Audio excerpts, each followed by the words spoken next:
Hello and welcome to our Wednesday webinar from the International Centre for Sustainable Carbon. My name is Benedicta and I'm part of the communications team here. Our monthly webinars are based on our technical reports, which are available from our website, sustainable-carbon.org.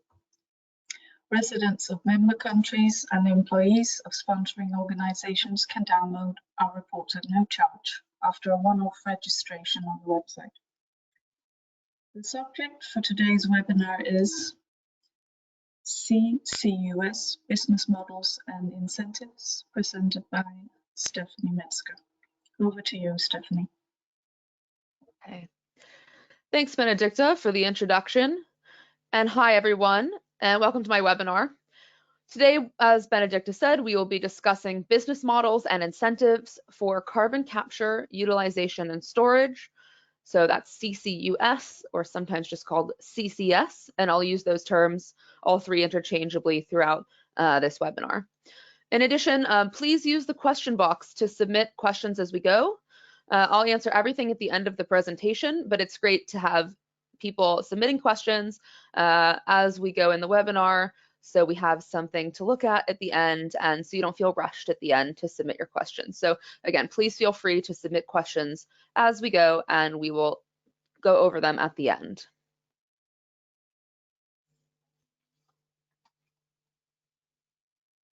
Okay, so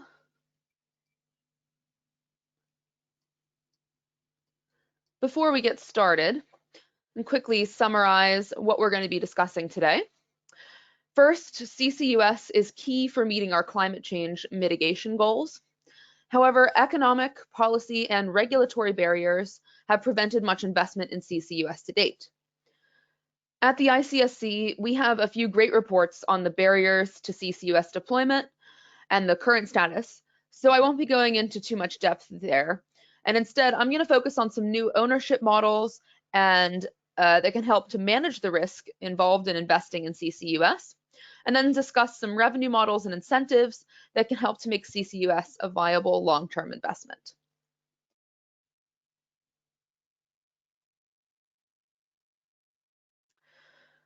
Just so everyone's clear from the start, carbon capture, utilization, and storage, so again, CCUS or CCS, involves capturing carbon dioxide from point sources, usually industrial and power generation facilities, and injecting it into the ground for permanent sequestration or reusing it in fuel or other chemical processes.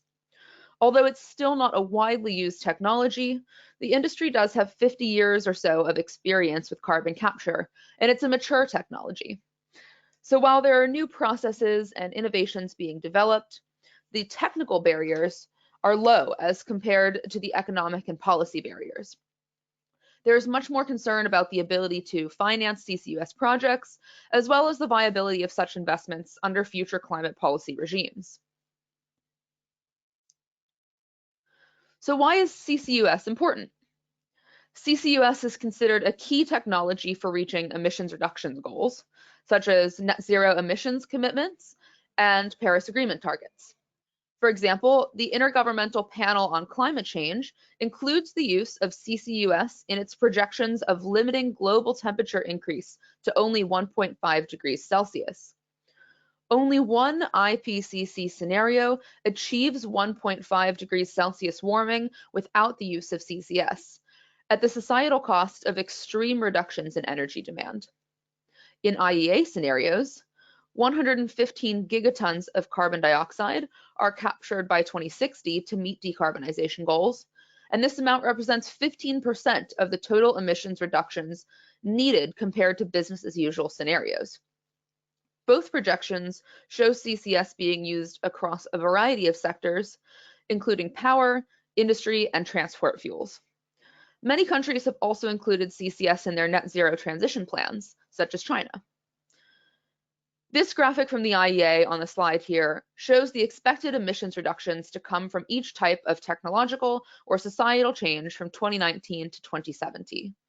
CCUS again represents one of the biggest segments on the chart at the bottom in orange.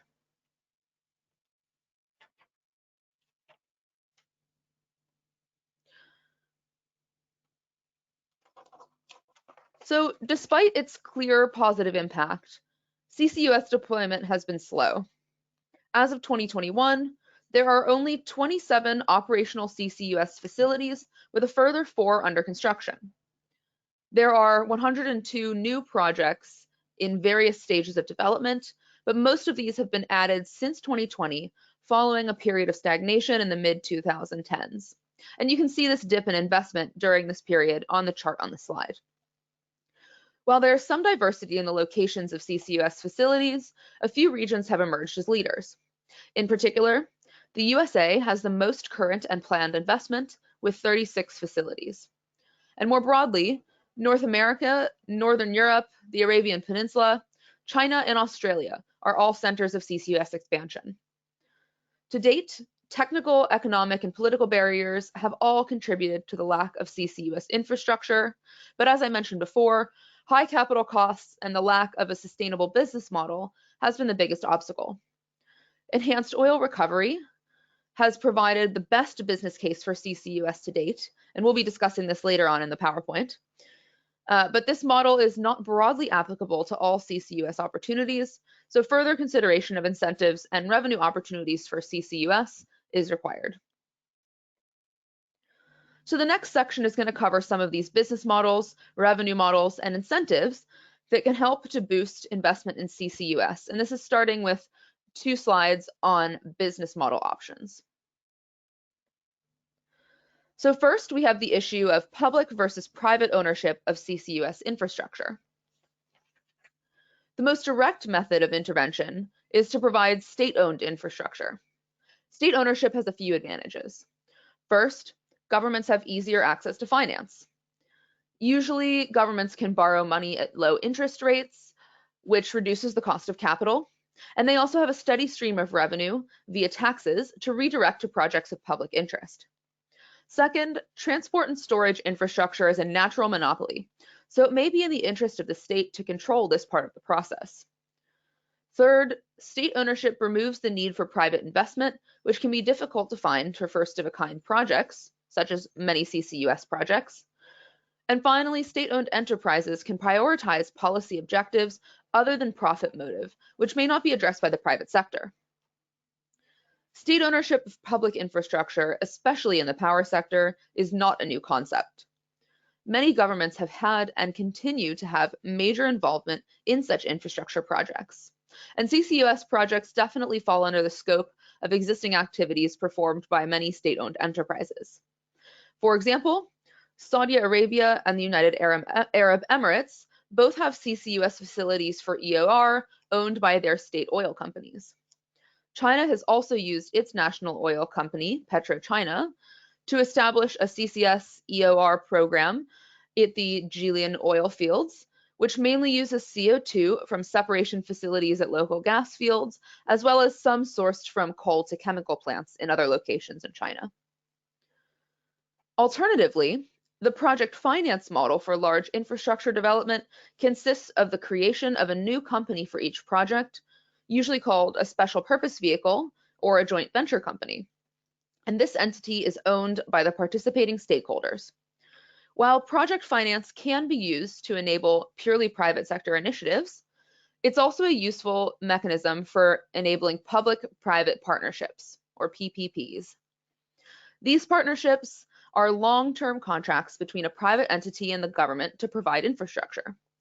This arrangement usually includes the design and construction of the project and may also include operations and maintenance. An ongoing case study of a PPP for CCUS is the Norwegian Longship full-scale CCUS project, which is shown in the graphic on the slide. The Norwegian government and industry partners are collaborating to develop a full CCS value chain with potential for linkages across Europe. The project overall is named Longship and is comprised of industrial partners Norsem, Fortum, Oslo Varme, and Northern Lights. And Northern Lights itself represents the transport and storage portion of the plan, and it is itself a joint venture partnership between Equinor, Shell, and Total. The Norwegian government has provided financial support to the industry partners in this project, And the Norwegian government is expected to cover 84% of Norcem's costs, 40% of Forum Oslo Varme's costs, and 73% of Northern Lights costs. These proportions show that the government is responsible for the majority of the investment needed to progress the project, as is expected for first-of-a-kind developments, but the main operators of the project will be private enterprise. Another important emerging business model for CCUS is the hub and cluster model. The hub and cluster model relies on shared CO2 transport and storage for a group of businesses in the same vicinity. A schematic for this model is shown on the slide here, and you can see that there are a number of different businesses represented, which all feed in CO2 to a collection hub, which can then be used, transport and stored either to offshore storage locations or to other utilization processes. And the hub and cluster model has the advantage of spreading transport and storage costs and risks across several users. And there's a few main advantages of this. First, costs should be lower per user because of the economies of scale of combining multiple CO2 streams. Sharing a pipeline with other local businesses is cheaper than having to construct a new pipeline for each project. Second, the presence of multiple customers lowers the risk to the transport and storage provider. With a one-to-one model, one pipeline per carbon capture source, the transport and storage provider is at risk if the source stops capturing CO2. In the cluster model, there are many sources, so if one goes offline, there are still other customers. And third, many sources of CO2 are too small to justify building their own pipelines or having a dedicated storage site. The cluster model allows the system to reach a reasonable operation capacity and attract new participants. However, the hub and cluster model depends on point sources of emissions being located in a group, which is not always the case. Therefore, some potential CCUS facilities may still have to have their own dedicated CO2 transport. While the hub and cluster model doesn't apply to every potential CCUS opportunity, it is a good model for early projects. Cost reduction achieved through economies of scale and lower cross-chain risk will be key for gaining investors for first-of-a-kind projects. The UK is relying on this model for its current CCUS funding competition, which has awarded priority status to two CCUS clusters, the HyNet cluster in Northwest England and North Wales, and the East Coast cluster, located in the Teesside and the Humber region.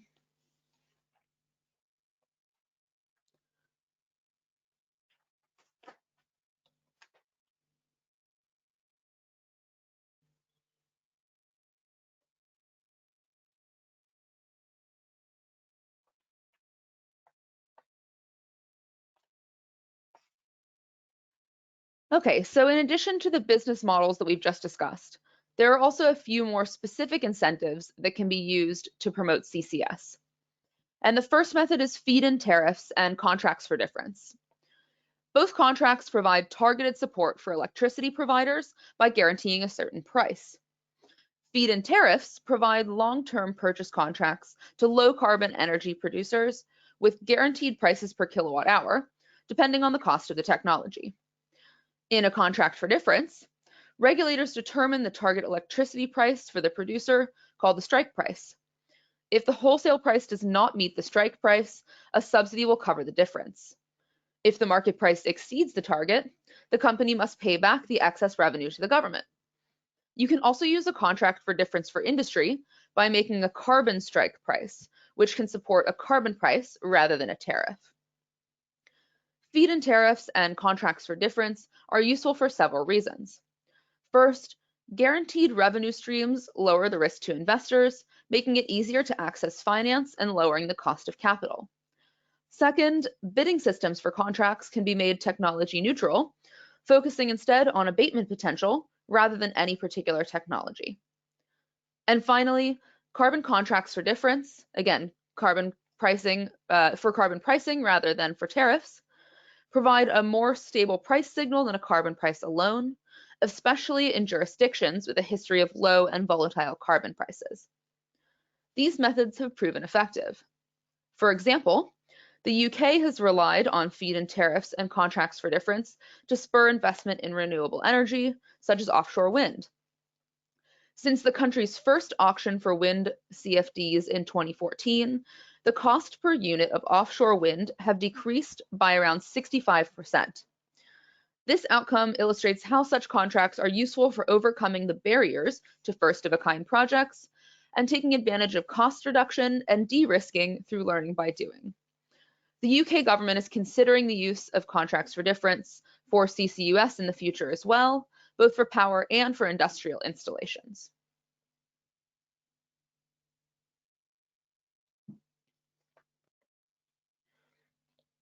Tax credits are another way to support businesses. Tax credits are defined as a policy instrument which provides reductions in the tax liability of a taxpayer for fulfilling defined criteria. In this case, a business would receive a credit for every ton of abated CO2. The earned credits are applied to the company's overall tax bill, reducing the total tax payable to the government. This policy makes a direct impact on the company's balance sheet, providing what is essentially an additional revenue stream. Tax credits are an established method for incentivizing the adoption of new technology, especially in the USA. For example, the US has used the investment tax credit for solar and the production tax credit for wind to successfully promote renewables deployment. The 45Q tax credit for carbon sequestration is also boosting interest in CCUS in the USA. 45Q was first introduced in 2008, but it has gained international attention since being updated in 2018. The credit provides a payment per ton of CO2 stored in geological formations or used for EOR or other industrial applications. Over 40 new projects have been proposed across the USA since the 2018 revision.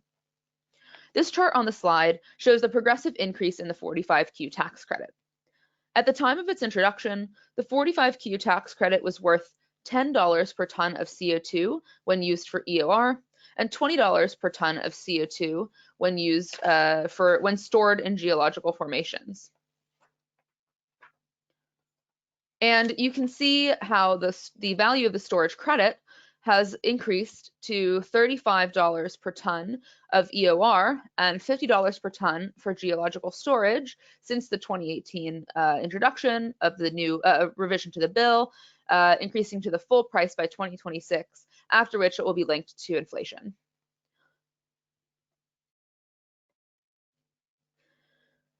Carbon utilization is another potential revenue stream for carbon capture. CO2 can be used for an enhanced oil recovery, which, as I mentioned at the beginning, which is the process of injecting CO2 into a well to increase the flow of oil extraction. And the graphic on this slide illustrates the process, where you can see that CO2 is captured and the separated CO2 is pumped into the oil well, where it is trapped in the oil well under the cap rock, while the oil that is now repressurized comes back up the other side, and the CO2 injected ends up staying stored there for, well, essentially forever, just as the oil was stored before. And this is one major way to use carbon dioxide. But carbon dioxide can also be used to produce other fuels, chemicals, building materials, and in food production. CO2 utilization has been the most effective incentive for CCUS projects to date, primarily through the use in enhanced oil recovery. As of 2020, 16 of the 21 full-scale CCUS projects globally sold captured CO2 for EOR. There is no public record of CO2 prices for EOR, and the price probably varies with the price of oil. Estimates suggest a benchmark price of around $30 per ton of CO2 when oil prices are at around US $70 a barrel. This price is enough to cover capture and transport costs in some sectors, such as natural gas processing, which tend to have lower capture costs. However, fluctuations in the oil market have had a direct impact on the viability of projects that rely on EOR as their sole source of revenue and CO2 disposal. For example, the Petronova coal power plant, located in Texas, USA, stopped capturing carbon in March 2020 in response to low oil prices. Increasing oil market volatility in recent years and expected in the future means that carbon capture projects should be looking for multiple utilization and storage options to minimize the risk of disruption. And so finally, for this section on business models and incentives, let's look at supply-side policies. The mitigation of greenhouse gas emissions is, of course, accepted as a vital part of climate change policies, but there's also increasing recognition that the use of fossil fuels is likely to continue in some places for decades. The idea of a supply-side storage obligation reframes this debate. As carbon dioxide emissions are the problem, not their source, if a company continues to produce fossil fuels, then they must be responsible for sequestering the equivalent quantity of emissions. There are multiple ways to implement such a requirement, with different distributions of costs across society. The simplest method is for the government to place a mandatory storage requirement on extraction companies, with those companies fully responsible to pay for and manage the storage. This rule could be enforced by a monetary penalty for noncompliance, or the government could split the costs of storage by providing a subsidy, tax credit, or other financial incentive for every ton of CO2 stored. The most widely considered implementation of such an obligation at the moment is a carbon storage credit, which is a verified unit of stored CO2 similar to a carbon emissions credit, such as those used in emissions trading systems. However, in this case, companies purchase or receive a credit for every ton of CO2 stored, as opposed to every ton of CO2 abated. At the end of every compliance period, companies would surrender the number of credits equivalent to their total carbon production. As in an emissions trading system, these credits could be tradable, and governments could provide a certain portion of free credits to carbon-intensive industries in order to ease them into the system. A price for geologically sequestered carbon could improve carbon accounting and provide advantages for CCS. The main benefits include that first, a carbon storage credit would avoid the ambiguity of other carbon offsets because geologically sequestered CO2 can be measured as it is injected. Therefore, accountability is more direct and verifiable. Second, the creation of a carbon storage credit could provide an additional incentive on top of existing carbon pricing systems rather than being a substitute, as many offset programs are currently considered. And finally, a carbon storage credit would improve the economics of the entire value chain, not just capture. While there's currently no tradable credit specific to carbon storage, there have been some efforts to include CCS in existing carbon credit systems. In 2021, the Australian government expanded the eligibility for its Australian carbon credit units to include CCS projects. Each credit is worth 1 ton of avoided emissions and can be sold back to the Australian government or on the private voluntary market. It is expected that the credits will boost interest in CCS from Australia's oil and gas industry. For example, in response to the government announcements, companies at Santos and Beach Energy announced a final investment decision for their Moomba CCS project. Located at the Moomba gas fields in the Cooper Basin in South Australia, this facility will have the capacity to store up to 20 million tons of CO2 per year. Santos estimates that the project will have full life cycle costs of $24 per ton and begin injection in 2024.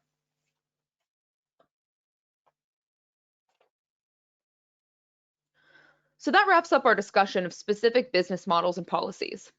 I encourage everyone to look at my upcoming report out on this topic soon, as it goes into much more detail on these and other methods for incentivizing CCUS. But for now, let's look at a few policy implications. First, let's consider the ownership structure. This will depend on the local context of whether state ownership or private ownership is preferred. For example, China already has significant state involvement in its energy companies and utilities, so state ownership of CCUS projects is in line with the government's current investments. Countries in the Middle East are in a similar situation. Oil and gas facilities are majority state-owned, so CCUS for EOR is part of their existing business. In these cases, public ownership is considered normal, and vertically integrated projects with single ownership of the entire value chain is more feasible. On the other hand, countries such as the United States prefer private ownership of assets. In this situation, a disaggregated business model may work better. Companies can focus on their area of expertise, and governments do not have to be responsible for long-term asset management. Furthermore, public-private partnerships allow governments to support first-of-a-kind projects or projects of public interest, while still maintaining the involvement of private sector players. This strategy can work in any country where governments want to incentivize any new projects, and the level of public participation and ownership will depend on the preferences of each government. Next, while all of the incentives can contribute to the growth of CCS, each project or location will have unique conditions that require a tailored set of supports. Most likely, a combination of methods will be required to overcome the barriers to CCUS deployment. The most important factor in increasing the use of CCUS is mobilizing both public and private finance as soon as possible. It's likely that public institutions will have to provide the starting capital for some projects in order to lower the risk for private finance to be involved. This is standard practice for first-of-a-kind projects with novel technology. Other incentives will probably provide wraparound support, but not directly incentivize CCUS projects. For example, carbon prices are considered a key element of climate change mitigation policy, but it's a general instrument that cannot guarantee any specific technological changes. CCUS will only benefit from a carbon price indirectly, as far as it affects the revenue flows and investment decisions of relevant industries. And this is in contrast to a carbon storage credit, which works a little bit more directly on carbon capture specifically. Similarly, creating a market for low carbon and CO2-based products could provide a growing source of revenue for CCUS, but the opportunity to sell captured CO2 may not be a big enough incentive on its own to catalyze individual projects. Instead, CO2 market development will provide longer-term stability and revenue opportunities, which will become more important if targeted public support is phased out over time. Only EOR has provided a strong enough incentive for project development in the past, but investors are growing wary of relying on EOR as the sole source of revenue because of the increasing volatility of oil markets. Other methods provide more direct support by boosting or guaranteeing tariff revenue. Feed-in tariffs and contracts for difference stabilize revenue through price guarantees or government contributions. Tax credits also provide revenue support, although it comes at the end of the financial period. These methods all maintain private asset ownership while also allowing governments to privilege certain companies in a competitive market. The preferred method depends on the specifics of the market and the regulatory regime in each location. For example, tax credits will work well in places where businesses are already used to dealing with complex tax codes or getting other benefits through the tax code. Feed-in tariffs and contracts for difference will work better for utilities rather than industry, as they generate revenue through charging tariffs. Again, instead of a contract for difference, a carbon contract for difference can be used to work on a carbon price instead of a tariff for industry. Supply-side policies, such as a take-back obligation or regulatory mandate, may work best where projects make financial sense even with the addition of CCUS. For example, expensive natural gas projects that have a very strong business case so that the addition of CCS won't change the overall investment calculus. Finally, the hub and cluster model is likely to be the way forward for most CCS projects. For other industries, it's best to have an independent transport and storage network, because vertically integrated ownership is usually only economical for EOR projects. Locating CO2 transport hubs in pre-existing industry clusters with multiple emitters provides economies of scale and lowers cross-chain risk. Establishing CCUS hub and clusters can also be an incentive for more companies to adopt CCUS because they can buy into an already operational system rather than having to start from scratch. Overall, careful analysis of each project will be needed to pick the right supports. The most important takeaway is that we need to get started regardless of which methods end up being used. So thank you all for listening. I'm now going to take a look at any questions that have been submitted, and please feel free to submit more questions as we go. I'm happy to answer anything.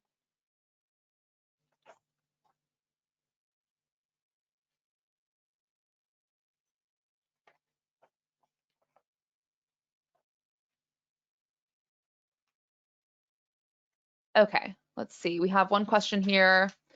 says, I am interested in a very rough price if CCUS is equipped with the existing 500 megawatt coal-fired units.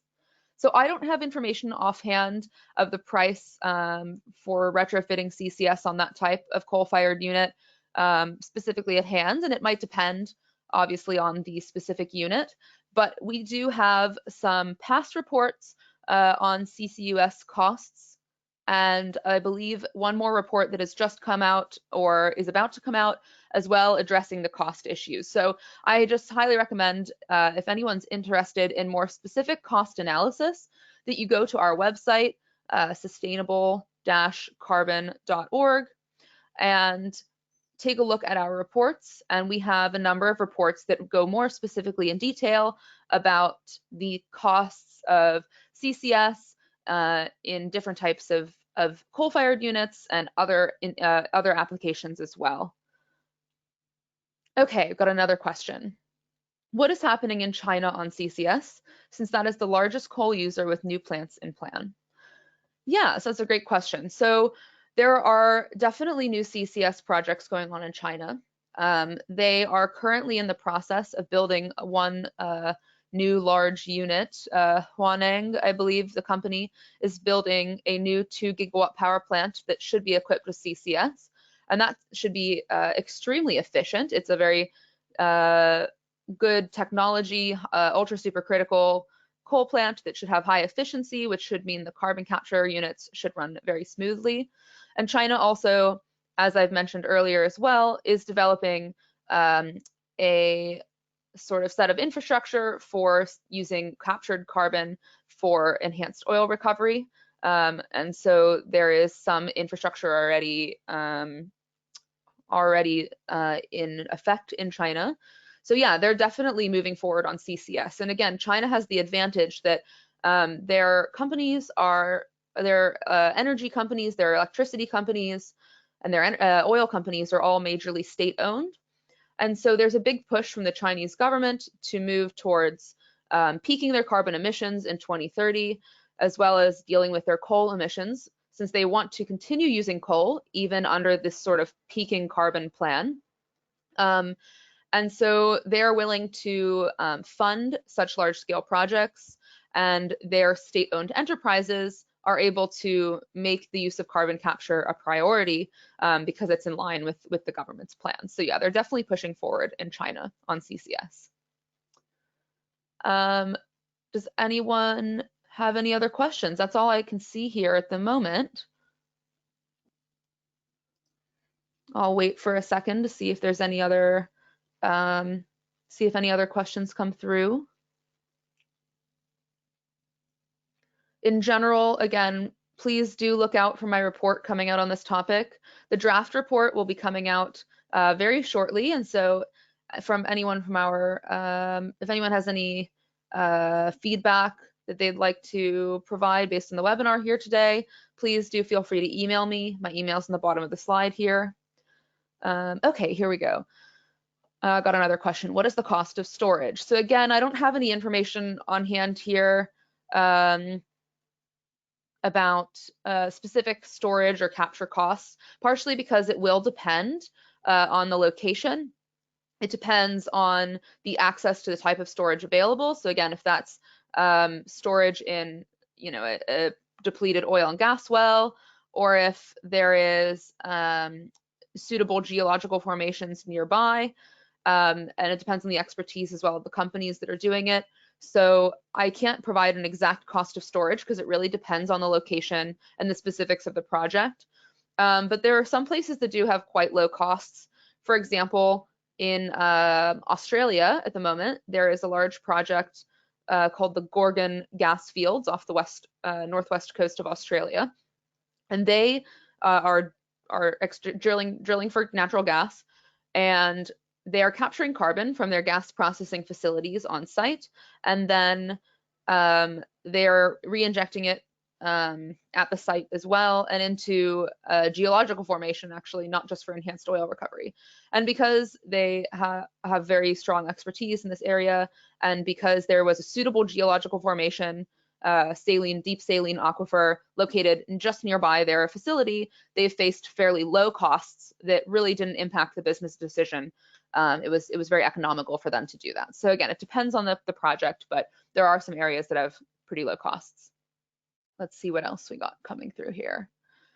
Someone asked about what's going on in Norway. So Norway is working on their carbon capture, and I'm not sure if this is asking about the storage costs as well, because it's from the same person. But Norway also has obviously a lot of expertise in drilling in the North Sea with their former oil extraction and current oil and gas extraction there. So it's expected that they will be pretty good at storing carbon there, because the companies that are doing it, Equinor, Shell, and Total, are all very used to that. And they can reutilize some existing infrastructure that they already have.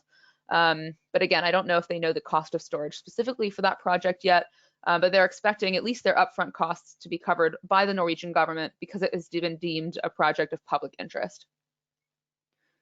Okay, let's see. What are your views on air capture for general CO2 emitters? So is that direct air capture maybe that we're talking about here? Obviously, direct air capture is something that people are discussing now, but it's something that still has quite high costs and is not fully proven, especially not at full scale. So it's possible that that will become a thing in the future, that will become more widespread, but it certainly is not going to be as easy or as cost effective at the moment as CO2, as carbon capture that's directly located on a point source of emissions, whether that's a power plant or an industrial facility that has concentrated emissions to capture.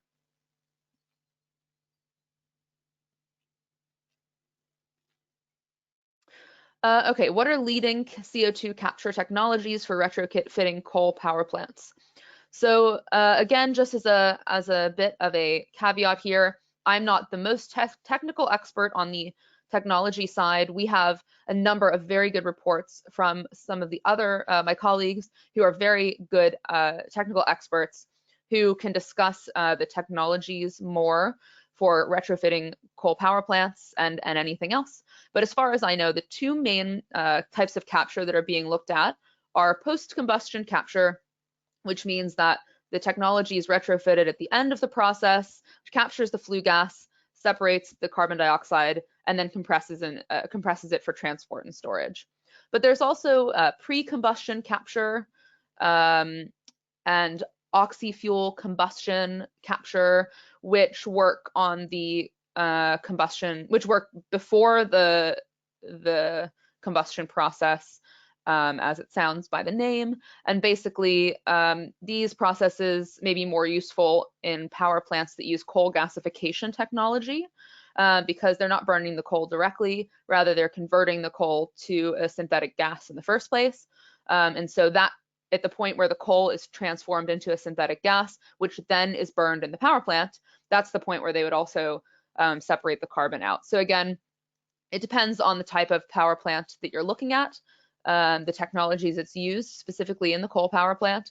But we have some excellent technical reports that really go into detail about how the retrofitting works and what the technology and energy requirements are for certain types, different types of coal power plants. Okay, let's see. Another question here. What are some of the best examples of CO2 uses from CCUS? So the obvious example, again, is enhanced oil recovery, which has been happening for about 50 years now. So that's originally what sort of enhanced oil recovery, that sort of process of pumping carbon dioxide into the ground to repressurize oil wells and force more oil out, has been happening since the 70s. So that's something we're really good at. And that is the major way that captured carbon is used at the moment, reused at the moment, rather than just stored. But other things that can be used, captured carbon can be used in a lot of chemical processes that require CO2 as an input. There's a possibility that it can be used as a feedstock as well for things like creating methanol through electrolysis, I believe.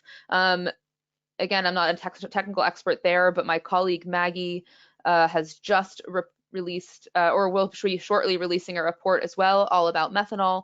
So that's a good thing to look for if you're interested. It can be used in food production. Carbon dioxide is used in a lot of food production for preservation, for making drinks. Yeah, fuels, chemical processes. There's actually a lot of things it can be used for. At the moment and historically, because we needed a source for carbon dioxide for these processes in the past, before we had carbon capture, people have actually taken carbon dioxide from geological formations in the ground. So carbon dioxide they can find already existing in the earth, again, trapped under rock or in some sort of well, and pumping that out from the earth and then using that as their source of carbon dioxide for these sort of applications. But the idea is, rather than using new carbon dioxide that we're pumping out from the earth, we could reuse carbon dioxide that's captured from these sort of facilities as a way to make all these processes a bit more circular, a bit more environmentally friendly, and less using of new raw materials. Okay. Don't see any more questions here. I'll give it one more second to see if anything else comes in.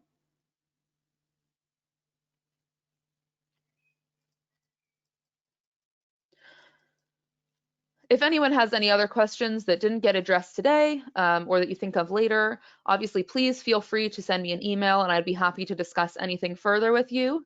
And again, watch out for my report coming out soon, which goes into much more depth on these business models and some additional models and incentives that can be used to promote carbon capture, as well as some discussion of examples of where they're being used at the moment. So further discussion of places like the UK, China, Norway, some facilities in the United States. So yeah, definitely take a look out for my report and feel free to contact me if you have any further questions. But thank you everyone for attending today. We really appreciate it, especially if you're coming from the UK on this really sunny day here. And have a good rest of your week. And I hope the webinar was informative and enjoyable. Thanks so much. Thank you so much. Thank you, Stephanie. And all that's left for me to say is that the slides from this webinar will be available to download from the website shortly. And the next webinar from us will be on the 20th of April on quantifying and qualifying role of and value of CCS, and will be presented by Neil McDowell. Thank you all for joining us today, and goodbye.